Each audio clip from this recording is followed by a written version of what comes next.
जालना जिल्ह्यात काल सायंकाळी झालेल्या वादळी वाऱ्यासह गारांच्या पावसामुळे डाळिंब उत्पादक शेतकरी देखील अडचणीत सापडलेला आहे. मी सध्या बदनापूर तालुक्यातील देवपिंपळ गावामध्ये आहे आणि या ठिकाणी मोठ्या प्रमाणात डाळिंब उत्पादक आहे. ही परिस्थिती बागाची की काल गारांचा पाऊस पडला, छोटे छोटे फळ आहेत आणि ते जमिनीवर तुटून पडले. त्याचबरोबर जे झाडावर फळ आहे त्यांना देखील अशा प्रकारचं जी आहे ती गारांची जखम झालेली आहे आणि त्या शेतकऱ्यांचं असं म्हणणं आहे की हे फळ देखील काही दिवसात गळून पडणार आहे. आणि दुसरीकडे आपण जर पाहिलं तर त्या गारांच्या पावसामुळे जमिनीवर देखील डाळिंब जे छोटे छोटे ते देखील गळून पडलेले आहे आणि झाडावर जे फळ शिल्लक आहे ते देखील काही दिवसात गळणार आहेत असं शेतकऱ्यांचं म्हणणं आहे. आपल्या सोबत हे सगळे देवपिंपळ गावातले डाळिंब उत्पादक आहेत. खरं तर प्रचंड नुकसान या अवकाळी पावसानं झालेलं, अवेळी पडलेल्या पावसामुळे झालंय. दादा, काल पाऊस पडला, डाळिंबाची परिस्थिती बघतोय, खाली डाळिंब पडलेले, झाडावर देखील त्या डाळिंबांना जखम झाल्यासारखी परिस्थिती. काय एकंदरीत हा प्रकार आहे आणि कसं नुकसान आता तुम्हाला बसणार आहे? आम्हाला टोटल माझं तर वैयक्तिकरित्या डाळिंबचं 10 लाखाचं नुकसान होणार आहे आणि खर्च केलेला आहे 2.5 ते 3 लाख रुपये. आणि याच्यामधून डाळिंबचं जे खर्च झालेला आहे त्याच्यातून एकही रुपया राहत नाही.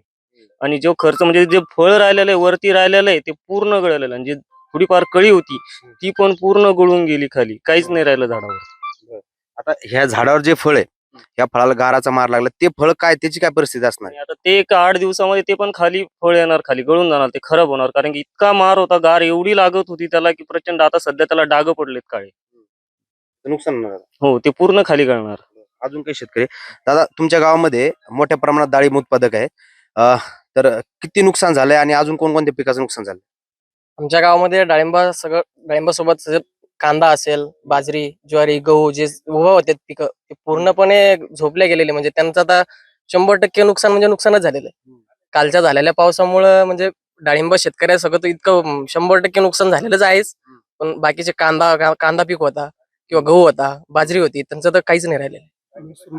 मोसंबीचा पण जो बहार जे गुंड्या लागल्या होत्या त्या पूर्ण गळून गेलेल्या आहे. म्हणजे झाडाला अक्षरशः पाला नाही राहिलं. तुमचा किती एकर बाग होता आतापर्यंत, किती खर्च झाला आणि किती उत्पन्न तुम्हाला अपेक्षित होतं? माझा 1 हेक्टर बाग होता, जवळजवळ 2.5 लाखापर्यंत आतापर्यंत खर्च झालेला आहे. आणि याच्यातून मला जवळजवळ 10 ते 12 लाखाचे उत्पन्नाची अपेक्षा होती.